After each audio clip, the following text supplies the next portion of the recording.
하나님께서 사람을 창조하실 때 자유의지를 주었어요. 이 자유의지는 처음에 주어졌을 때는 브레이크가 없었습니다. 무제한적이었습니다. 하나님께서 이 무제한적 자유의지에 브레이크를 거신 것은 인간의 방종 때문에, 우리의 지나친 이 자유의지가 혹 하나님을 방종하여서 범죄의 길로 가실 것 같아서 창세기 2장 10절에서 최초의 율법을 주셨어요. 우리가 잘 알다시피 동산에 있는 선악과의 열매는 절대 먹지 말아라. 너희가 먹는 날에는 죽으리라. 죽고 죽으리라. 이것은 여러분 사실은 우리에게 은혜입니다. 왜 은혜이냐? 우리의 무절제한 이 자유의지가 방종의 길로 가게 되면 우리는 결코 하나님과 함께 동행할 수 없기 때문에 하나님은 안전장치를 하신 것이에요. 그런데 사람은 하나님의 은혜의 이 율법을 부수어버렸습니다. 사탄의 근원적으로 유혹한 것이 첫 번째 문제이지만은 우리가 간과하지 말아야 될 것은 우리의 자유의지의 결단입니다. 아담과 하와가 그 선악과를 취한 것은 자신의 전적인 자유의지입니다.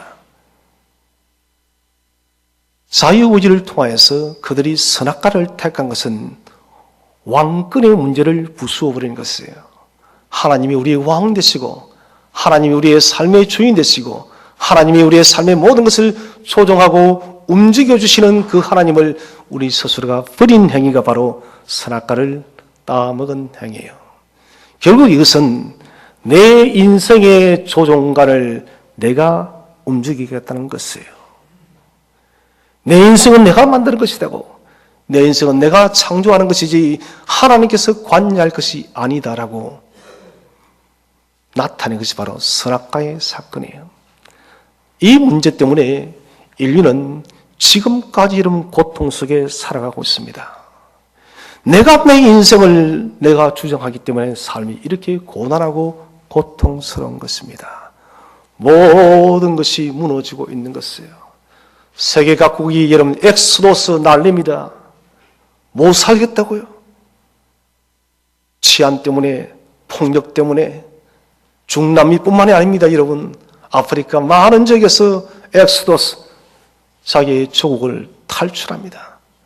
여러분 탈출한다요, 혹 목적지에 도달한다 해서 여러분 그 나라가 과연 안전할까요? 그렇지 않습니다.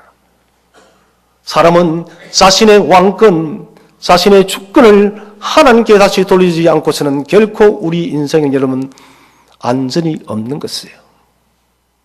결국 우리가 우리의 삶의 조종관을 하나님께 맡겨놓을 때에 사람이 정상화되어지는 것입니다. 오늘 요셉이 자기 인생의 모든 조종관을 하나님께 맡게 되어질 때 세 가지의 하나님의 크신 역사가 있게 되어집니다.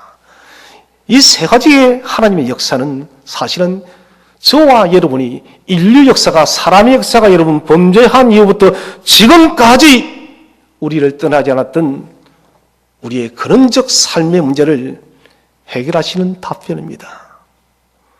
오늘 우리가 기억해야 되는 이 세 가지의 하나님의 모습은 우리가 이런 80년, 90년, 100년 인생 마치는 그날까지 이런 우리를 완전하게 우리의 인생 문제를 해결하는 것입니다. 요셉이 형들의 인신매매에 의해서 애굽에 팔려갔습니다. 절망의 시간이요. 17세의 소년이 감당하기는 너무 큰 문제입니다. 그러나 우리 하나님께서는 삶의 모든 조종관을 하나님께 두고 자신이 주신 하나님의 그 꿈의 비전을 두고 있는 그 요셉을 하나님은 놓지 않는 것입니다. 요셉이 자기의 인생 조종관을 하나님께 들었을 때 하나님은 첫 번째는 우리와 함께 하시는 하나님, 임마누엘의 하나님으로 나타나고 있습니다. 여러분 하나님이 함께하게 되면 여러분 사실은 이 문제 하나만 해결되지면은 사람의 고통은 없습니다. 여러분 사람의 절망과 사람의 고통과 사람의 죽음은 하나님을 떠났기 때문에 찾아온 것이에요.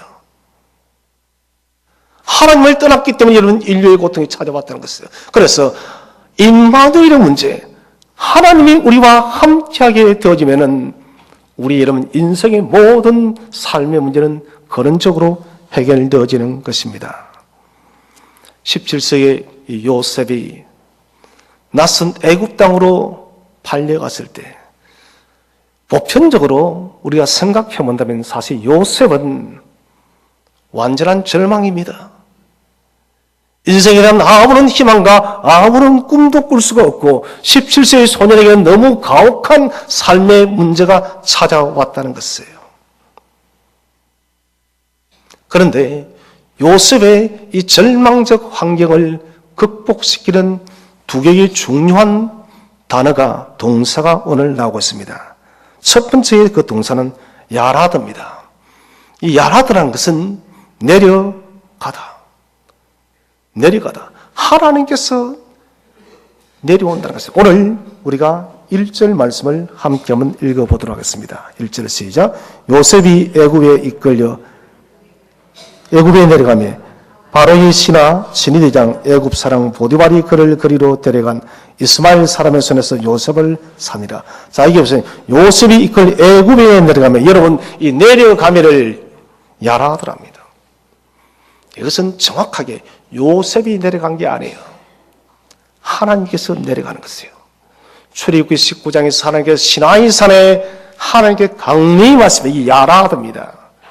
오늘도 동일하게 요셉이 애굽 땅에 팔려 내려갈 때 하나님이 친히 내려갔음을 믿으시기를 바랍니다. 이 야라드라는 동사를 우리가 붙들 수 있다면 우리는 어떠한 절망적 환경에 처해도 극복치 못할 문제가 없습니다. 하나님은 당신의 자녀들을 홀로 보내지를 않아요. 친히 동행하고 있습니다. 하나님 나라를 위해서, 주님의 몸된 교회를 위해서, 복음을 위해서 우리가 살아가기로 작정하게 되질 때, 믿음의 길로를 걷기로 우리가 결단하게 되질 때 하나님은 우리 인생의 야라드 내려오셔서 저와 여러분의 걸음을 친히 흐름흐름 인도하심을 확신하시를 바랍니다. 우리의 삶의 현장이 고난의 현장이든 아픔의 현장이든 혹 인생이 아무런 빛이 보이지 않는 그런 현장이라 할지라도 하나님은 이미 찾아와 계시는 것이에요. 또 하나의 열쇠가 되어지는 동사는 2절에 나오고 있습니다. 2절 말씀 우리 함께 읽겠습니다. 시작. 여호와께서 요셉과 함께 하심으로 그가 형통한 자가 되어 그의 주인 애굽 사람의 집에 있으니, 여기에 요셉과 함께하다. 하야라는 동사예요. 하야를 함께 하다는 것입니다. 이것은 하나님께서 책임을 진다는 것이에요. 하나님께서 더 이상 요셉의 인생을 방치하지 않겠다는 것입니다. 요셉의 인생에 하나님께서 본격적으로 개입한 것이 바로 애굽에 팔려가고 난 뒤부터입니다. 하나님께서 요셉의 꿈을 성취하기까지, 요셉의 인생이 이 땅에서 마치는 그날까지 하나님께 하야 책임져 주시겠다, 함께 하시겠다는 것입니다. 성도의 삶의 원칙은 하나님이 함께하는 임마누엘의 원칙입니다. 우리와 함께 하신 하나님은 우리를 떠나지 않아요. 하나님이 우리와 함께하게 한 전제 조건이 무엇일까요? 그것은 우리가 그리스도를 구주로 영접하고 난 후에 우리의 삶이 거룩한 그릇, 깨끗한 그릇이 되어져야 됩니다. 많은 사람들이 여러분 조건을 이야기합니다. 내가 이러이러하기 때문에 이런 문제에 처했기 때문에 하나님이 함께하지 않으셔. 여러분 그런 문제가 아닙니다. 그것은 여러분 신앙 없는 자의 말이에요. 우리의 그릇이 여러분 정결한 그릇이면 하나님은 함께하는 것이에요. 젊은이들 말합니다. 왜 나는 흙수저로 태어난다고. 여러분 그런 불신적 말을 하지 마세요. 하나님 앞에는 금수저든 은수저든 흙수저가 없는 것입니다. 하나님이 함께 하시면 되는 것입니다. 그 성도의 관심은 다른 것이 아닙니다. 황제의 문제가 아니에요. 내가 어떻게 주 앞에 거룩한 성도로 살아갈 것인가? 이것이 여러분 성도의 관심인 것입니다. 그릇의 문제가 해결되어지면 하나님께서 저와 여러분의 인생 속에 함께하심을 반드시 확신하시기를 바랍니다. 하나님의 직접적 개입의 단어가 야라드, 내려오심에. 누구 속으로 내려오십니까? 여러분, 내 속으로 내려오는 거예요. 그리고 하야, 함께 하신다. 누구와 함께 하시나요? 저와 우리와 함께 하시는 거예요. 여러분 잊지 마시기 바랍니다. 야라드의 동사와 하야의 동사를 잊지 마세요. 하나님은 지금도 내 속에 내려서 내주하고 함께하고 계셔. 이것은 여러분 하나님께서 이제는 요셉을 하나님께서 요셉을 만들어 간다는 것이에요. 요셉이 자기 인생을 디자인하고 만들어 가는 것이 아니라 하나님께서 요셉의 인생을 만들겠다는 것이에요. 이런 바보 같은 질문이지만은 제가 저 인생을 만드는데 저 얼마나 잘 만들 수가 있겠습니까? 사실 저는 저 인생을 아무리 잘 만들어봐도 별단 수가 없어요. 아니 잘 만들 수도 없습니다. 인생이 어디 내 뜻대로 되나요? 그러나 하나님께서 저와 여러분의 인생을 만드실 때는 여러분 우리가 상상하는 그 이상의 모습으로 만드실 줄로 믿으시기를 바랍니다. 이것이 여러분 야라드와 그리고 함께 하신 하야 동사의 위력입니다. 이제 하나님께서 2절을 우리 함께 한번 다시 읽어보겠습니다. 2절 말씀을 다시 읽겠습니다. 시작. 여호와께서 요셉과 함께 하심으로 그가 형통한 자가 되어 그의 주인 애굽 사람의 집에 있으니. 자, 여기 형통한 자가 되어 3절에는 범사에 형통하게, 23절에는 감옥 안에서 범사에 형통하게. 형통이란 말은 첼라라는 말이에요. 첼라, 번성케 한다. 최고의 인생길로 만드시는 것이에요. 만들 거다가 아니라 하나님께서 저와 여러분 인생을 터치하는 그 순간 최고의 인생길로 만든다는 것입니다. 지금 내 삶의 문제 이런 것이 중요한 것이 아닙니다. 하나님이 내게 찾아오시고 내려오시고 함께 하시면 형통케 됨을 반드시 확신하시기 바랍니다. 여러분 이 끈을 놓치면 안 됩니다.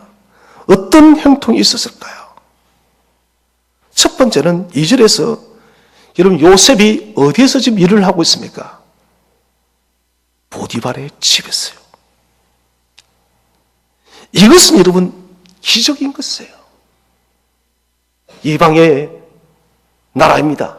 히브리의 여러분 노예입니다. 나이도 여러분 겨우 17세 소년입니다. 그 당시에는 노예들이 잡히면 100% 전부 다 여러분 집 밖에서 짐승처럼 살아갑니다.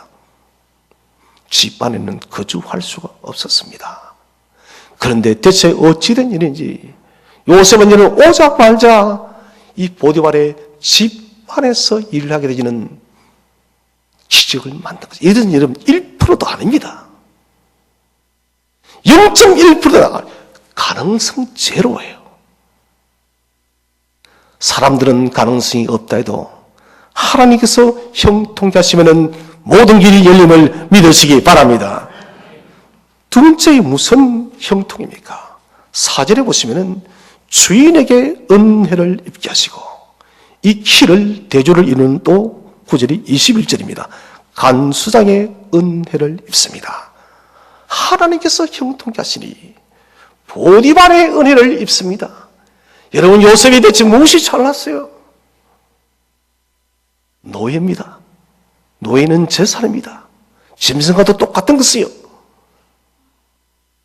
죽여도 아무 말하지 않습니다. 그런데 이 노예 소년에게 보디발이 은혜를 베풀어요.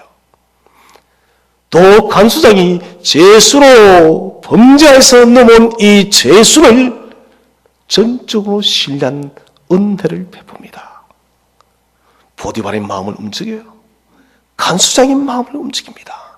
요셉의 인생의 모든 것들을 항상 하나님은 최고의 길로, 번영의 길로 만드심을 확신하시기 바랍니다. 이게 여러분 형통입니다. 세 번째는 가정의 총무, 재산관리 4절에 나옵니다. 집과 모든 소유를 다 맡겨버렸습니다. 전적 신뢰요. 또 키를 이루는 것이 22절이에요. 옥중에 이르는 제수에게, 간수장이 요셉에게 재반 업무 전적을 위임해버리면, 무엇보다 여러분 세상의 제수에게 여러분 감옥의 열쇠를 맡겨버려요. 이런 고양이에게 생선을 달아놓는 것도 아니에요, 여러분. 그런데 대체 어찌된 일인지 간수장이 요셉에게 모든 것을 맡기는 것을 넘어서서 옥의 열쇠까지도 주었다는 것이에요. 이것이 여러분 하나님께서 저와 여러분의 마음속에 내려오시고 우리와 함께할 때 나타나는 형통이에요. 우리 속에 하나님이 거주하는 문제가 얼마나 여러분 소중한지 아시겠습니까? 우리가 하나님의 거룩한 전이 되어지는 것이 얼마나 여러분 중요한 문제인지 아시겠습니까?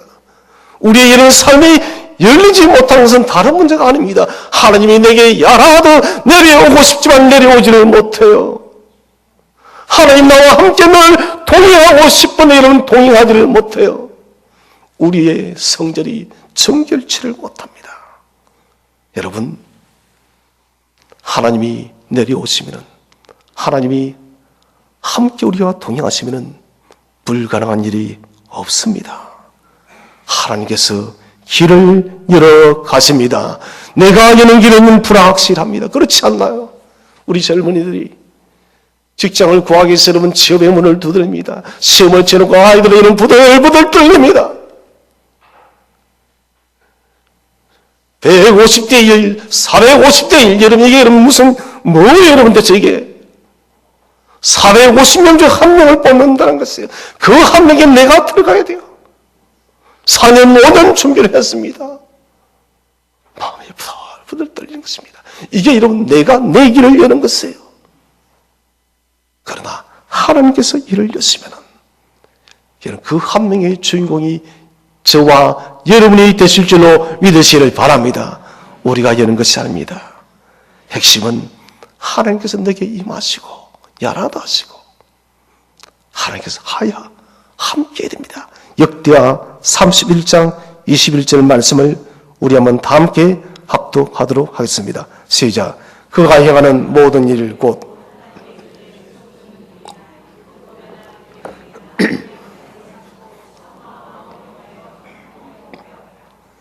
그가 행하는 모든 일 곧 하나님의 전에 수용되는 일이라. 수용되는 일이 뭡니까?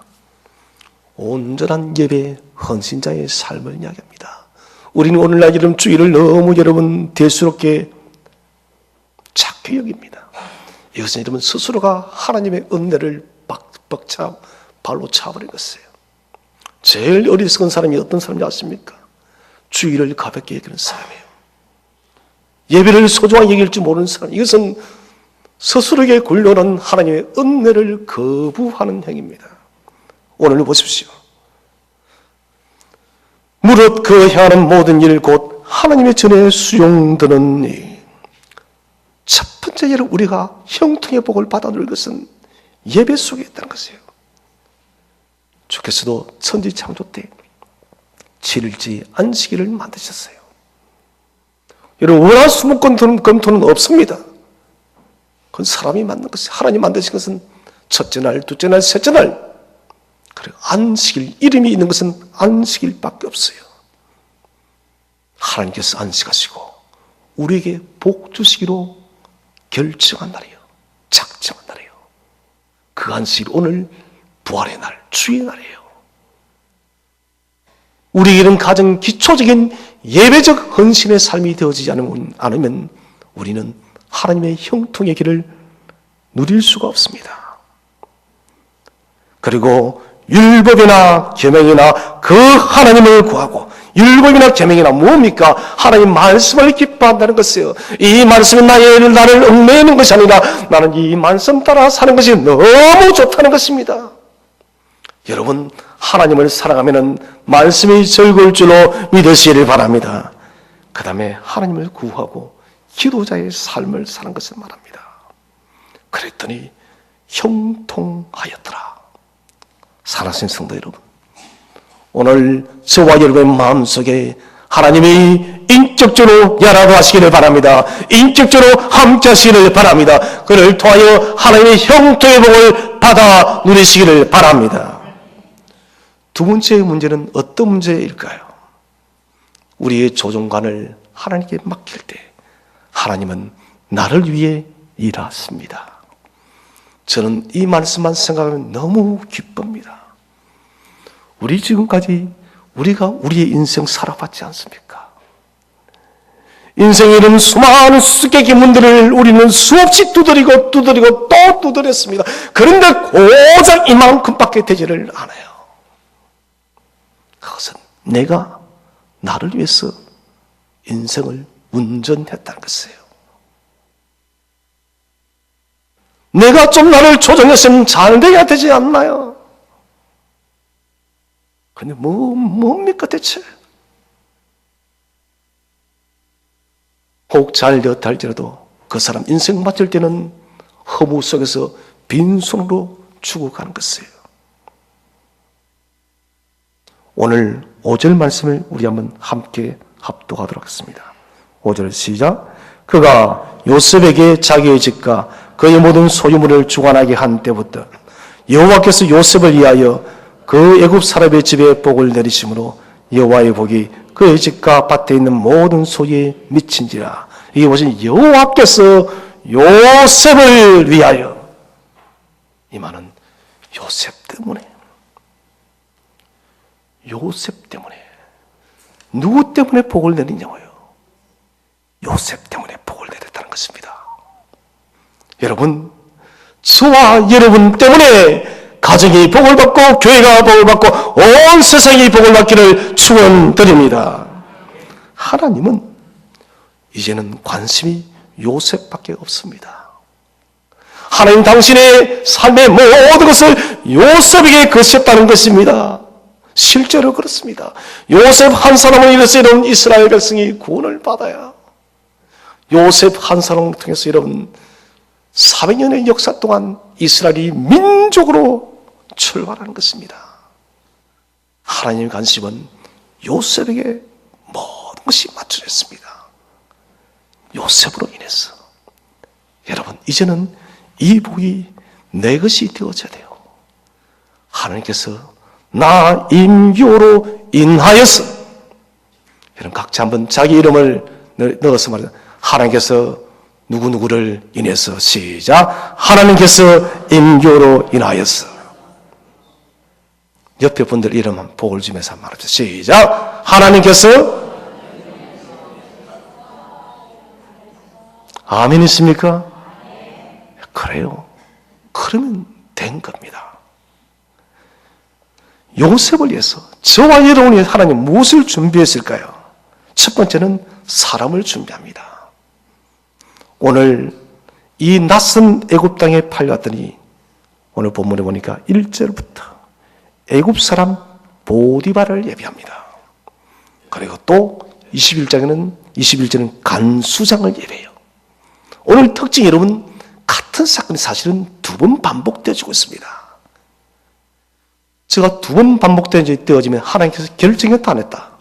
결정했다. 마치 동판을 떴어. 이제는 요셉의 인생은 반드시 이렇게 간다는 것이에요. 요셉아, 네 인생은 내가 책임졌으니 네 인생은 형통케 간다로 동판을 떠서 활자를 찍듯이 그렇게 요셉의 인생을 그렇게 찍어낸다는 거예요, 여러분. 제가 고등학교를 다닐 때 저희 교회를 다니던 한 집사님 인쇄소를 했고, 거기에 저희 친구가 일을 했어요. 그 인쇄소를 가보니까 활자들이 엄청나게 많았습니다. 지금은 좀 보기 힘들 겁니다. 저는 너무 신기했습니다. 그 친구 그래요. 이 활자를 넣으면 1000번, 10,000번 찍어도 같은 글자가 나온다는 거예요. 오늘 요셉을 그렇게 하겠다는 거예요. 두 번 결정했다는 것은, 두 번 보이는 것은, 요셉아, 내가 네 인생길에 함께해서 반드시 내가 너를 위해서 길을 만들어 갈 것이고 네 인생은 형통의 길로 갈 것이다. 이렇게 동판에 그를 삶을 떴다는 것이에요. 이 얼마나 멋진 일입니까? 주신 꿈을 위해서 달려가도록 하나님은 보디발을 준비하고 간수장을 준비합니다. 보디발은 요셉 속에 함께 하시는 하나님을 목도했습니다. 3절에서 요셉이 덮어쓴 죄는 여러분 사형죄입니다. 어느 누가 이런 주인의 집에 아내를 담을 낼 수가 있겠습니까? 더더구나 이 요셉의 신분은 지금 짐승보다 못한 노예입니다. 그런데 요셉은 사형이 아니라 어디로 갔습니까? 감옥으로 갔습니다. 이것은 하나님의 은혜입니다. 감옥에 갔더니 하나님은 더 큰 은혜를 준비하고 있습니다. 왕의 제수를 관리하는 요셉의 정치 리더십을 배우겠습니다. 보디발의 집에서는 경제에 대해서 경제 리더십을 배웠다면 감옥에서는 정치 리더십을 배운 거예요. 그래서 요셉이 애굽의 총리가 되었을 때 모든 이는 풍년의 세금을 지혜롭게 거두고 그리고 온 애굽 천지를 치리했던 것이에요. 13년의 세월 동안 훈련을 통하여. 두 번째, 하나님께서 요셉을 위해서 무슨 일을 하셨는가? 5절입니다. 복을 내립니다. 보디발의 집에 축복이 언제부터 내렸는가? 모든 소유물을 누구에게 주관하게 한 때부터요? 요셉에게 주관하게 한 때. 우리는 이 구절을 쉽게 넘어가서는 안 됩니다. 원인, 시점이 중요하다는 것이에요. 축복이 대체 어디서부터 누구로부터 오는가? 언제부터 이 축복이 시작됐는가? 보디발은 봤다는 것입니다. 이 히브리 종 노예, 이 요셉이라는 친구가 오고 난 뒤부터 우리 집이 열렸어.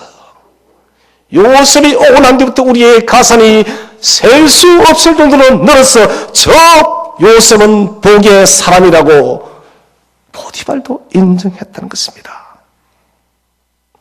불신자의 눈에도, 보디발의 눈에도 요셉 속에 역사하시는 하나님을 나타냈다는 것입니다. 그리고는 가정총무로 임명했을 때는 구체적인 축복이 억수같이 내리는 것이에요. 장대비처럼 내리는 거예요. 분명한 구분입니다. 모든 복은 요셉으로 인해서 내렸다는 것입니다.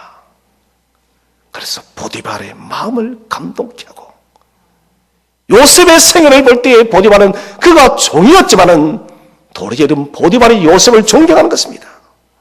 종이, 노예가 도리어 이름은 주인을 이끌어가는 거예요. 여러분, 이것이 기독교의 교회의 역사, 성경의 역사, 하나님의 자녀의 역사임을 믿으시기를 바랍니다. 여러분, 저는 여러분들이 직장에서 비록 여러분 사장이 아니라 할지라도 여러분이 직원이라 할지라도 사장을 움직여 가시기를 바랍니다. 여러분, 하나님이 함께하면 그렇게 되는 것이에요. 이제 이런 보디발의 집주인은 보디발이 아닙니다. 요셉이 주인이에요. 상황과 환경과 관계없이 문제 해결을 하시고 주도적으로 하나님은 요셉을 통해서 보디발 집안을 이끕니다. 그 다음에 은혜를 받게 하십니다. 4절과 21절에 보디발의 은혜를 잊게 하고 간수장의 은혜를 잊게 합니다. 보디발의 은혜는 무엇이었습니까? 아내를 유혹하지 않았지만 어찌됐든 했든 안 했든 요셉은 사형입니다. 그런데 감옥으로 보내진 은혜를 입습니다. 그 감옥에 갔더니 더 큰 은혜가 있습니다. 간수장이 모든 것을 다 맡겨버려요. 전적 신뢰입니다. 하나님께서 저와 여러분을 위해서 일을 하시면은 환경과 상황이 어떤 문제도 될 수 없음을 확신하시기 바랍니다. 그래서 우리 샘터교회 성도님들은 목사님과는 환경이 이러하기 때문에, 목사님들은 상황이 이렇기 때문에, 목사님 나는 이런 문제에 부딪혀 있기 때문에 안 됩니다. 여러분, 그것은 불신자하는 말이에요. 오늘 성도는 요셉의 이 삶을 그대로 봐야 됩니다. 그래, 하나님께서 나를 위해서 일하시면은 환경, 상황, 여건 문제없어 주님이 행하셔. 주님은 전능하신 분이에요. 주님은 전지하신 분이십니다. 전지전능하신 하나님이 이런 우리 이 인생의 문제 하나 해결하지 못하겠습니까? 그분 해결하지 못한 그분은 하나님 아니시죠, 여러분? 해결하지 못하는 것이 하나님께는 어려운 일이에요. 너무 쉽게 해결했습니다. 그 다음에는 전적 신뢰입니다. 6절에서도 보디발이 전적 신뢰하고 22절에서도 간수장이 요셉을 전적 신뢰합니다. 보디발은 자기 집의 가정총무로 자기의 아내를 빼고 다 맡겨버립니다. 죄수가, 노예가 그 집 재산 전체를 관리해요. 말이 됩니까, 여러분? 감옥에 갔더니 죄수가 그 감옥의 모든 업무를 다 재반 처리하고 감옥에 키까지 들고 있습니다. 오늘 23절을 보시면 또 살펴보지 않습니다. 요셉이 무엇을 하든 말에 간수장은 살펴보지 않아요. 전적인 신뢰입니다. 하나님께서 직접적으로 관여하실 때는 우리가 상상치 못한 복의 길이 열림을 반드시 확신하시기 바랍니다. 하나님께서 나를 위해 일하시면 실수가 없었습니다. 여러분, 이제는 내가 나를 위해서 일하려고 하지 마십시오. 하나님께 우리의 인생길을 맡겨 드리시기를 바랍니다. 자, 우리가 우리의 인생의 조정가를 맡겨드릴 때 하나님은 어떤 또 역사를 만드실까요? 세 번째는 시험 속에도 함께 하시는 하나님이십니다. 함께 하셔서 그 시험을 이기게 하시는 하나님이에요. 보디발의 집에 도착했을 때 드디어 시험이 찾았습니다. 이 시험은 점층적 구조로 점점점 강화되어집니다. 우리 7절 말씀을 보시면은 7절 말씀 우리 한번 함께 읽어보겠습니다. 시작. 그 후에 그의 주인의 아내가 요셉에게 눈짓하다가 동치마기를 청하네. 요셉에게 무엇을 했다고요? 눈짓하다가, 눈짓을 하다가. 유혹의 출발은, 시험의 출발은 항상 작은 것에서 출발합니다. 이 눈짓이 동치마자는 것입니다. 요셉은 단호합니다. 논리가 무엇입니까? 주인이 우리 집에 있는 모든 것을 다 맡겼습니다. 그런데 한 가지, 당신만은 맡기지 않았습니다. 그리고 그가 뭐랍니까? 내가 주인에게 범죄하는 것이 아닙니다. 누구에게 범죄하지 않겠다고요? 하나님 앞에 어떻게 몇 채를 얻겠습니까? 요셉의 삶이 아름다운 것은 그는 언제나 하나님 중심적이었으며 하나님 앞에서 살아갔던 것이에요. 이것이 우리 고신 신학의 정체성인 고람데오의 삶입니다. 하나님 앞에 있기 때문에 나는 득제할 수 없다는 것입니다. 이 시험은 단계가 강화되어서 두 번째는 집요한 유혹입니다. 10절 말씀을 우리 한번 함께 읽어보겠습니다. 10절 말씀 시작. 여인이 날마다 요셉에게 청하였으나 요셉이 듣지 않아요. 동침하지 아니할 분들은 함께 있지도 아니하네. 이게 보세요. 이제는 처음에는 여러분 눈짓하다가 10절은 날마다 요셉에게 요청합니다. 한 번이 아니에요. 지속적입니다. 여러분 시험이 한 번밖에 없으면 얼마나 좋을까요? 여러분 그렇죠? 안 그래요 여러분? 인생 80, 90, 100년 사는데 하나님 딱 한 번만 시험해보면 얼마나 좋을까요 여러분? 우리는 인생이 여러분 하나님께서 그 마음의 믿음이 입증되기까지 하나님은 우리를 연단하는 분이에요. 때로는 사탄이 시험하는 것도 지켜보고 계십니다. 때로는 하나님께서 직접 테스팅을 하십니다. 시험이 계속 있다는 것은 하나님의 메시지입니다. 훈련의 메시지입니다. 요셉은 경건한 삶을 살았습니다. 그럼에도 불구하고도 하나님께서 허용한 테스트입니다.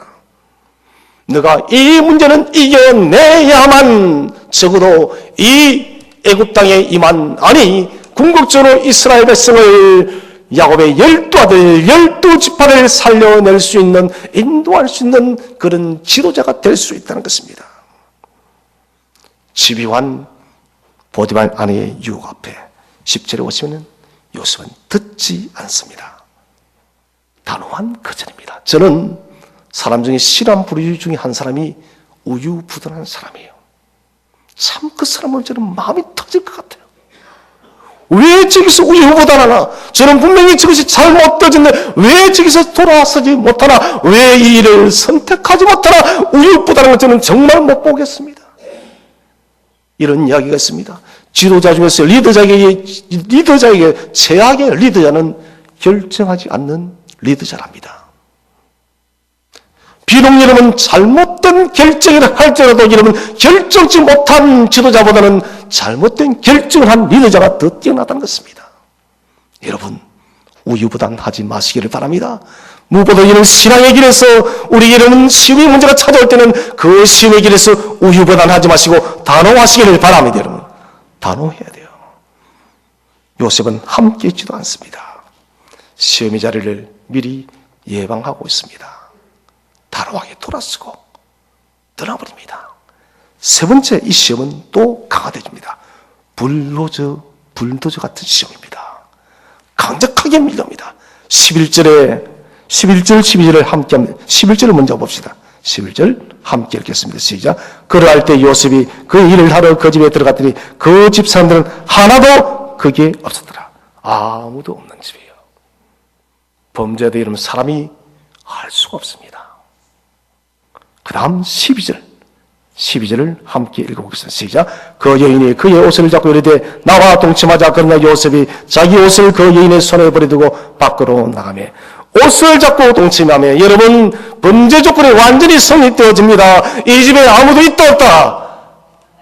없어요. 여러분 이는 설상가상이 아니고 이는 더 좋은 여건을 말해야 줍니다. 이 여인이 어떻게 하자고요? 옷을 잡고 못 하자고요? 동침하자라고. 이것만큼 완벽한 범죄의 구성 조건이 어디에 있습니까? 불도저 같은 시험이에요. 유혹과 시험의 정점 클라이막스입니다. 여러분 이럴 때는 싸워서 이득되는 것이 없을 때는 피하시기 바랍니다. 이길 수 없는 문제일 때는 피하십시오. 그 자리에 머물지 마십시오. 왜 이런 그 자리에 머물러서 우리가 시험을 스스로 자초하는 것이에요. 요셉은 자기 옷을 버리고 도망갑니다. 아마도 여러분 우통이 벗겨진 채로 요셉은 도망쳤을 것입니다. 도망칠 때 요셉은 감지합니다. 아, 나는 이제 사형이다. 저 수모를 당한 보디발 아내가 반드시 나를 죽일 것이라고. 아니나 다를까 보디발 아내는 누명을 덮여 씌웠어요. 제가 말했죠. 이때는 제목이 그대로 사형입니다. 요셉이 죽을 줄을 알면서도 이런 선택을 한 것은 시편 84편 10절에 악인의 장막의 그함보다 여호와의 성문지기가 더 낫다. 여러분 이 고백이 우리의 고백인 것이에요. 여러분 이런 믿음이 있어요. 우리가 시험을 이겨냅니다. 요셉의 모습은 인생을 믿음의 사람이 어떻게 사는 것이 가장 바른 것인지를 우리에게 증언해 주고 있습니다. 불같은 시험의 그 정점이 무엇입니까? 감옥의 투옥입니다. 억울한 누명을 덮어쓰고 감옥에 왔습니다. 여러분 이것이 은혜요. 불같은 불도저 같은 시험을 뛰어넘었더니 감옥이 여러분 고난인 줄 알았더니 도리어 감옥이 가장 안전지대였다는 것입니다. 감옥은 요셉에게는 피난처가 됐습니다. 더 이상 요셉을 시험하는 보디발의 아내와 만날 필요가 없습니다. 그리고 이 감옥은 왕의 제수를 가두는 감옥이었습니다. 하나님께서는 준비하십니다. 21절 말씀을 우리 한번 다 함께 읽어보도록 하겠습니다. 21절 시작. 여호와께서 요셉과 함께 하시고 그에게 인자를 다사 간수장의 은혜를 받게 하시매. 여호와께서 함께 하시고 그에게 인자를 다하시고 간수장에게 은혜를 입게 하신다. 여러분, 불도저 같은 시험을 이기고 났더니 그 감옥은 낭떠러지가 아니었다는 것이에요. 절망의 끝자락이 아니었다는 것이에요. 도리어 요셉의 정치적 리더십을 배울 수 있는 좋은 훈련의 장소가 되었다는 것입니다. 여러분, 보디발을 그렇게 유혹한 것은 이제는 더 이상 요셉이 그곳에서 보디발 집안에서 여러분 종살이할 이유가 없는 것입니다. 이미 경제적 정치 리더십을 다 배웠기 때문에 이제 남은 것은 실제로 사람들을 어떻게 통치하는가, 정치를 배워야 돼요. 그래서 하나님은 감옥에 보내어서 요셉에게 새로운 정치 리더십을 배우게 했다는 것입니다. 즉각적인 환경의 변화가 없어도 하나님이 함께 하시면 하나님의 뜨거움을 반드시 오는 것입니다. 보디발 집안에서 10년, 감옥 안에서 3년. 특별히 이 감옥의 3년은 애굽의 수많은 정치인들을 만났어요. 그 중에 술 가는 장, 떡 가는 장, 왕의 여러분 수족과도 같은 애굽의 2인자, 3인자를 만납니다. 가장 빛이 난 자리였지만 하나님 그 자리를 가장 빛나게 만드십니다. 3년 뒤에 있을 애굽의 여러분 큰 일들과 당신의 백성을 건지게 하기 위한 위대한 일을 하나님 지금 준비하고 있다는 것입니다. 본격적인 정치적 지도자로 세우기 위해서 하나님은 훈련의 마지막 코스로 감옥을 택한 것이에요. 완성의 자리로 감옥이라는 공간을 이용하고 있다는 것입니다. 사랑하는 성도 여러분, 하나님이 사용하기로 결단하시면 우리가 어떤 시험이 와도 이김을 반드시 확신하시길 바랍니다. 여러분, 불같이 밀려와도, 지속처럼 밀려와도, 불도저처럼 밀려와도 그 시험을 반드시 뛰어넘습니다. 거친 폭풍 후에, 태풍 후에 넘어진 나무들은 대부분 뿌리가 약합니다. 그러나 뿌리가 깊은 나무는 태풍이 와도 견뎌냅니다. 비록 가지가 부서져도 이런 뿌리는 뽑히지 않는다는 것입니다. 무엇이든 여러분, 실은 없이는 우리는 타고난 사람이 될 수가 없어요. 하나님의 광야 같은 훈련, 그 훈련에 하나님이 반드시 함께 하시고 성립케 할 줄로 믿으시기를 바랍니다. 내 삶의 조종사가 누구인가? 그것은 서두에 말씀드렸다시피 주인의 문제, 주권의 문제, 왕권의 문제입니다. 저와 여러분의 왕은, 저와 여러분의 주인은 오직 주 예수 그리스도 한 분이심을 반드시 확신하시기를 바랍니다. 내가 내 인생을 이제 더 이상 만들지 마시기 바랍니다. 하나님께서 우리의 인생을 만드시고 초확해가도록 하나님께 우리의 삶의 중심을 들이시기를 바랍니다. 우리의 조명관을 맡기시길 바랍니다. 조명관을 맡길 때 하나님은 우리와 함께 하십니다. 조정관을 맡길 때 하나님은 나를 위해 일하십니다. 조정관을 맡길 때 하나님은 모든 시험을 이기게 할 줄로 믿으시기를 바랍니다. 우리의 조정관을 여호와께 맡김을 통하여 이 광야의 인생에서 예수의 이름으로 넉넉히 승리하는 모든 성도들 되시기를 주의 이름으로 축원드립니다.